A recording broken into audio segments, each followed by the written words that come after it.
Welcome to FS-ISAC's podcast, FinCyber Today. I'm Elizabeth Heathfield, Chief Corporate Affairs Officer at FS-ISAC. The fraud landscape is shifting, with threat actors increasingly focused on customer manipulation as opposed to compromising systems. I spoke with Romano Stasi, Managing Director at ABI Labs, to discuss the challenges faced by banks in preventing fraud, the importance of customer awareness, and the future of fraud detection. Thank you so much for joining us. We're happy to have you.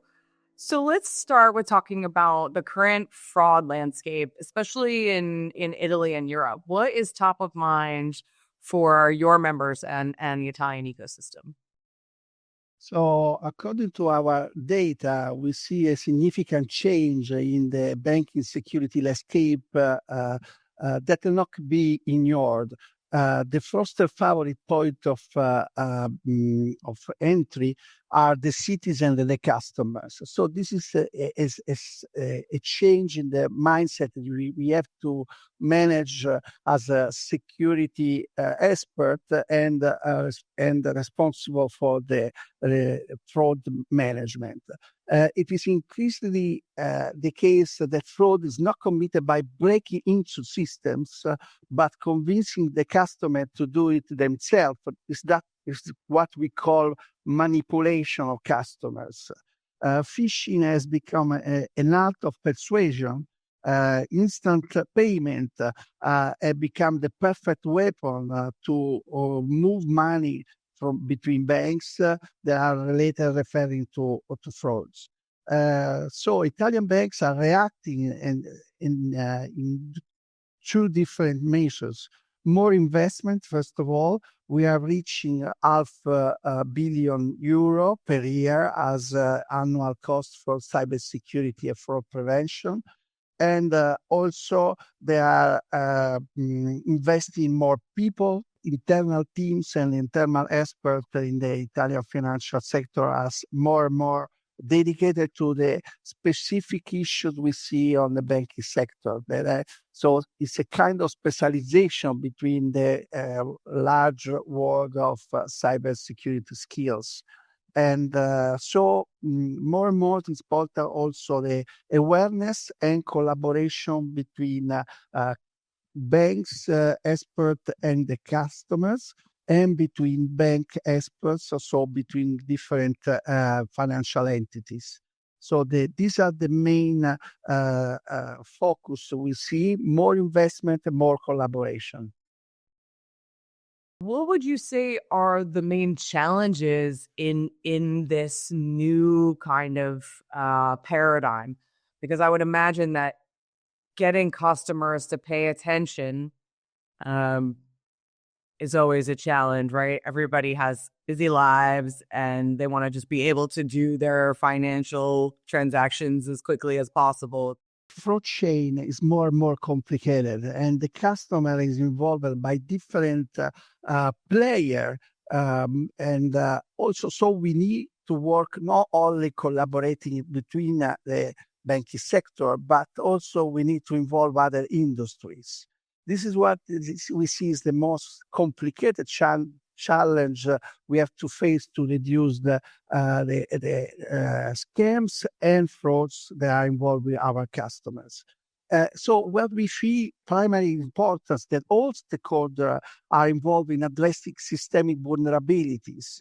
Institutions are pushing more and more for an integration of the digital ecosystem, but at the same time, we don't see a clear distribution responsibility that is necessary to tackle vulnerability in attack in an integrated and collaborative manner. So just some example. If we talk about channels, banks not ensure the secure of any mobile channel because the telecom operator are responsible for that. So everybody knows that the mobile channel is the primary remote informative and operational device. Telecom operator can do a lot more to enhance the security on digital services, collaborating with the banking sector. So we see that the 70% of our scam or the scam that we see in the banking customer have been started using remote channel and using SMS and calls that are reaching the customers. So we need to be sure that the customer is not trusting this channel and this request coming from in this way.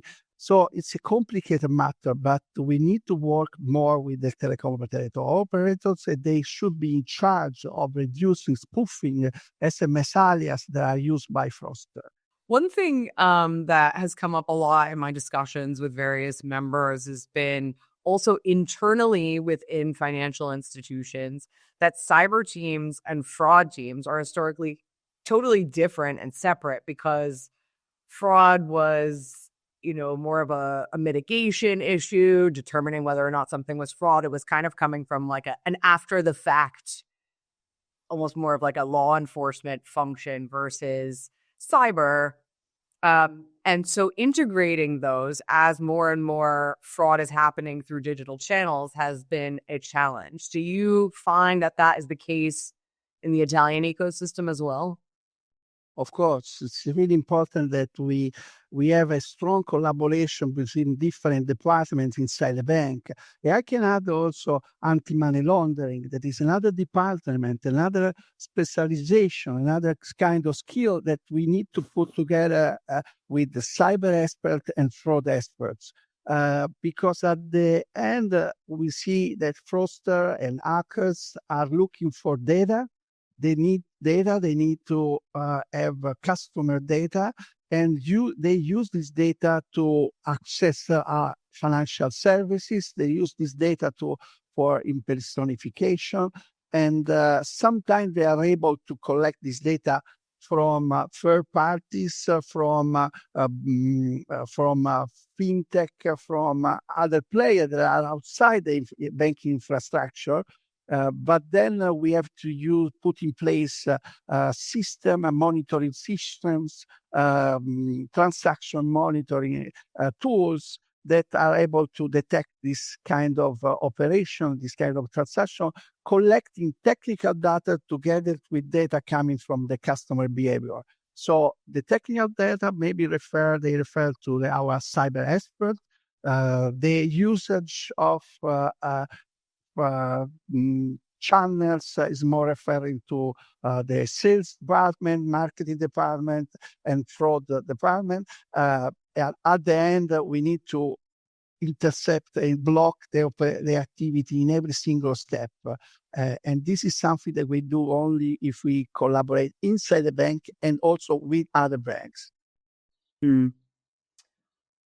It seems like you mentioned instant payments and all of these non-financial channels where the fraud starts.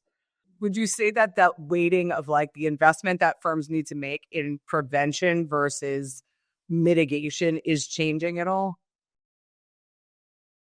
Prevention, as far as I see, is more and more awareness. So if the problem starts with the customer that is involved by fraudster, we cannot do anything from our side. We cannot invest more in tools and systems.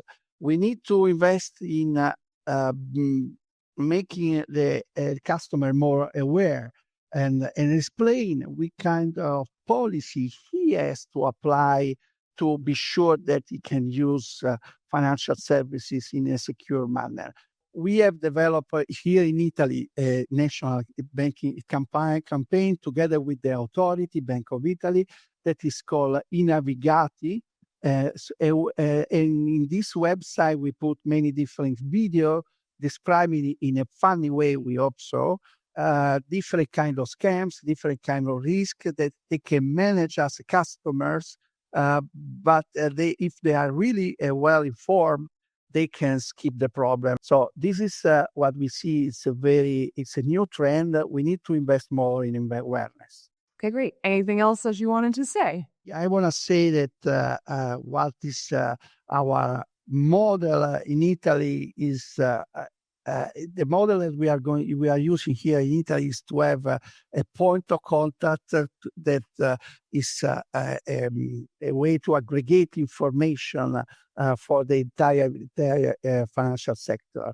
This is what our financial cert. We have developed together with the authority and the banking association a financial cert that now is aggregating 7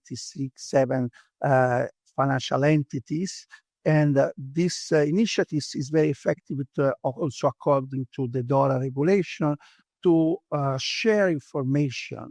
And to do that, of course, we also need help of other players, like, for example, but no, as a FS-ISAC. So I think that FS-ISAC is a very useful collaboration for us. So we aggregate, and supported by other suits that other players, we are able to share the value of knowing different modus operandi and different attacks across the world. So my expectation is that more and more we will be able to create a network of networks collecting and connecting different sources across the world to be sure that the entire banking sector is aligned of any new attack or any new kind of fraud that we have. So in this way, we are able to protect better our customers. Well, we are certainly more and more involved in fraud prevention and detection activities. It's just become such a major issue for our members around the world. And I expect that will continue. So thank you so much for taking the time. Thank you.